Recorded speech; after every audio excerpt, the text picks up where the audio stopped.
الكشري مش محتاج مقدمة. هو أشهر أكلة مصرية لأسباب كتير. في الفيديو ده هقول لكم ازاي عملته زي المطاعم، وهقول لكم بالتفصيل طريقة كل حاجة من أول البصل المقرمش للرز والعدس والمكرونة، وكمان للصوصات اللي بتتحط عليه.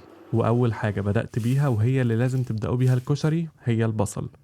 أنا بحب البصل يبقى باين حتت كبيرة كده، ما يبقاش مفروم خالص زي ما بقت مطاعم كتير بتعمل دلوقتي. فقطعت بصلتين كبار بالشكل ده اللي هو بيسموه أجنحة. بعدين نقلت البصل ده في بولة وفرقته كويس عن بعضه، وغطيته بمعلقتين كبار نشا. وغطيت البصل بالنشا ده كويس لحد ما كل بصلة اتغطت من كل حتة بيه. ده اللي هيدي البصل قرمشة ويخليه حافظ كمان على قرمشته. مهم برضو عشان البصل يقرمش انكم تقلوه في زيت غزير على درجة حرارة عالية. حطيت بصلة في الزيت عشان اتأكد ان الزيت سخن قبل ما احط بقية البصل. لما لقيت طلعت لفوق كده والزيت بقى بيغلي حواليها جامد، حطيت كمية بصل كبيرة بس ما زحمتش الطاسة عشان لو اتزحمت قوي برضه مش هيقرمش. ولازم يبقى الزيت سخن وانا بحط فيه البصل. سبت البصل يتقلي وما كنتش باجي جنبه غير قليل قوي، ولما وصل للون الذهبي الحلو ده بتاع بصل الكشري صفيته من الزيت. وهو لسه سخن كده رشيت عليه ملح. لازم اوزع كمية البصل على الحاجة اللي انا مطلعه عليها عشان يوصله الهواء وما يغطيش بعضه، لانه لو اتغطى هيحبس الستيم وهيطرى. وعارفين قلتلكوا ليه اول حاجة لازم تبدأوا بيها الكشري هي البصل؟ عشان ده الزيت بتاعه هو هيبقى الاساس في طعم كل حاجة تانية. لما برد شوية بس صفيته في ازازة سكويز عشان اعرف استخدمه بسهولة في المكونات الجاية. عادة المكونات الجاية دي بعملها مع بعض في نفس الوقت، يعني بعمل الرز وهو بيستوي بعمل العدس وجنبيه بسلق المكرونة، والحركة دي هتختصر معاكم وقت كتير جدا. بس للفيديو ده علشان الشرح يبقى واضح هوريكم ازاي عملت كل حاجة لوحدها. أول حاجة عملتها هي العدس. عدس الكشري عادة بيبقى العدس الأسود ده. في ناس بتعمله ميكس بين الأصفر والأسود، بس الأصل هو الأسود لوحده. حطيت منه كوباية في مية مغلية على نار متوسطة وسبته يغلي 10 دقايق. بعد ال10 دقايق دول شلته من على النار وصفيت المية اللي هو كان بيغلي فيها وبدلتها بمية جديدة نضيفة. الحركة دي هتختصر وقت نقعه. وبعد ما غيرت المية لكوباية العدس دي حطيت معلقة صغيرة ملح ومعلقة صغيرة كمون، وفي رأيي مش محتاج أي إضافات تانية. سبته يغلي لحد ما استوى بالكامل، بعدين صفيته وكده بقى جاهز. قلبته بس بعدها في معلقة كبيرة من زيت البصل. بعديه سلقت المكرونة. عشان ادي طعم للمكرونة في السلق حطيت على المية معلقة كبيرة ملح وحوالي معلقتين لتلاتة كبار من زيت البصل. عادة مش بحط زيت على مية المكرونة، بس عملت كده المرة دي عشان اديها طعم الكشري. والكشري عادة بيتعمل بشكلين او اكتر من المكرونة. انا استخدمت مقصوصة كبيرة اللي بيسموها خواتم، ومعاها سباجيتي. استخدمت 200 جرام اللي هو نص كيس من كل شكل، وعشان الشكلين انا جايبهم من نفس الماركة فسلقتهم مع بعض في نفس الحلة في نفس الوقت، وطبعا على نار بين العالية والمتوسطة. وفي غلطة عملتها هنا وهي اني نسيت اكسر الاسباجيتي، ففضلت طويلة وصعبة تتاكل بالمعلقة في الاخر. الاحسن تكسروها نصين او 3 تلات كمان. سبت المكرونة تتسلق بس كل فترة كنت بقلبها تقليبة لحد ما المكرونة استوت بالكامل. عارفين ساعات لما بتاكلوا كشري وتيجي تحطوا عليه الصلصة والدقة تلاقيهم ما مسكوش على الكشري وبقوا موقعين تحت في الطبق كده؟ الحل للموضوع ده هو حاجة بصراحة محلات الكشري مش بتعملها، بس الشيفs الإيطاليين بيعملوها في الباستا. والحاجة دي هي إني أخدت كوباية من المية اللي سلقت فيها المكرونة قبل ما أصفيها. هقول لكم عملت بيها إيه بعد شوية. وكده المكرونة بقت جاهزة. بعدها عملت الرز. في البيت اختصارا للوقت عادة بنعمل الرز والعدس على بعض، مش كل واحد لوحده. بس في معظم المطاعم هتلاقوهم فاصلين الرز لوحده والعدس لوحده، عشان كده في الفيديو ده برضو فصلتهم.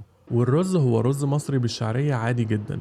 الأول سخنت شوية من زيت البصل على نار بين الهادية والمتوسطة، وحطيت فيها نص كوباية شعرية وقلبت الشعرية في الزيت لحد ما اتحمصت كويس. لما وصلت للون ده حطيت عليها كوباية ونص رز مصري مغسول ومتصفي وقلبته لحد ما المية اللي على الرز اتبخرت بالكامل والزيت غلف كل حبيبات الرز والشعرية كويس. وعليهم حطيت كوبايتين ونص مية مغلية اللي هو مرة وربع كمية الرز على الشعرية، وتبلتهم بمعلقة صغيرة مليانة ملح وبس. مش محتاجين توابل تانية، الكشري فيه أطعمة كتير. غطيت الحلة ووطيت النار على أهدى حاجة في البوتاجاز وسبته يستوي على نار هادية. بعرف انه استوى لما افتح عليه والاقي ان نص الحلة من فوق استوى كويس، كده معناه ان الباقي برضو استوى. وكده بقى جاهز. وكده برضو كل مكونات الكشري جاهزة، فاضل بس الصوصات. واول حاجة فيهم هي صلصة الطماطم. عشان اعمل كمية تكفي الكشري ده ضربت 4 كوبايات عصير طماطم في الخلاط. وفي حل على نار متوسطة سخنت شوية من زيت البصل وحطيت فيهم 8 فصوص توم مهروسين. هتحسهم كتير بس التوم برضو من الأطعمة الأساسية في الكشري. قلبت التوم بس ثواني لحد ما ريحته ظهرت، وحطيت عليه من ربع لنص كوباية خل حسب بتحبوا المزازة قد ايه، وكمان عصير الطماطم المتصفي، و4 معالق كبيرة معجون طماطم. وتبلت كل ده بمعلقة صغيرة ملح ومعلقة صغيرة كمون ونص معلقة صغيرة فلفل اسود ونص معلقة صغيرة سكر، وقلبت كويس. وفاكرين مية المكرونة اللي شلناها من شوية؟ حطيت منها ربع كوباية بس على الصلصة دي عشان تخليها تمسك كويس على الكشري. سبت الصلصة دي تغلي على نار هادية لحد ما لونها وريحتها بقوا أقوى، وهنا دقت عشان أشوف لو محتاجة ملح، وكده بقت جاهزة. بعدها عملت الدقة. برضو سخنت زيت البصل على نار متوسطة وحطيت فيه 5 فصوص توم مهروسين وقلبتهم ثواني لحد ما ريحة التوم ظهرت.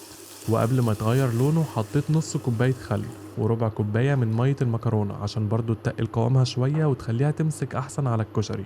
تبلتها بس بمعلقة صغيرة ملح وقدها كمون، وأول ما بدأت تغلي شلتها من على النار وكده بقت جاهزة. ودي برضو لما بردت نقلتها في ازازة سكويز عشان اعرف ارجها بسهولة قبل ما استخدمها لانها لازم تترج. اخر صوص بقى هو الشطة. دي عملتها ميكس بين الشطة الزيت والعادية، هوريكوا ازاي. حطيت حوالي 4 معالق كبار من زيت البصل في طاسة من غير ما اشغل النار، وحطيت عليهم 4 معالق صغيرين شطة، وهنا شغلت النار على درجة حرارة هادية وفضلت اقلب. ببدأ بدرجة حرارة هادية كده عشان ادي فرصة للشطة انها تفرز طعمها في الزيت. بعد ما لون الزيت بقى احمر من الشطة واول ما بدأ يغلي حطيت معلقتين كبار من الدقة، حطيت عليه من نص كوباية لكوباية من الصلصة اللي عملتها. زودوا كمية الصلصة لو عايزين الشطة تبقى باردة اكتر، وقللوها لو عايزينها حرقة اكتر. وقلبت كويس وكده بقت جاهزة. وخلاص كده كل المكونات بقت جاهزة ومش فاضل غير رص الطبق.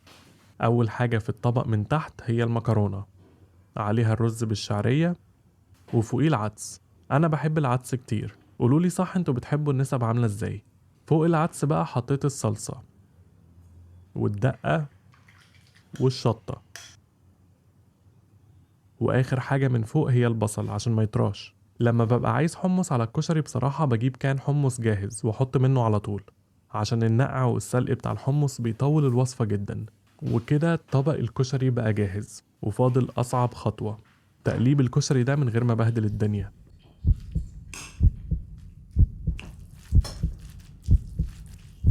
أنا شخصيا بحب أكل الكشري حرفيا في أي وقت في السنة وفي أي وجبة في اليوم عادي. قولولي انتوا برضو كده ولا ليه مناسبات معينة. وكالعادة لو وصلتوا للنقطة دي في الفيديو شكرا جدا عشان بتتفرجوا للآخر.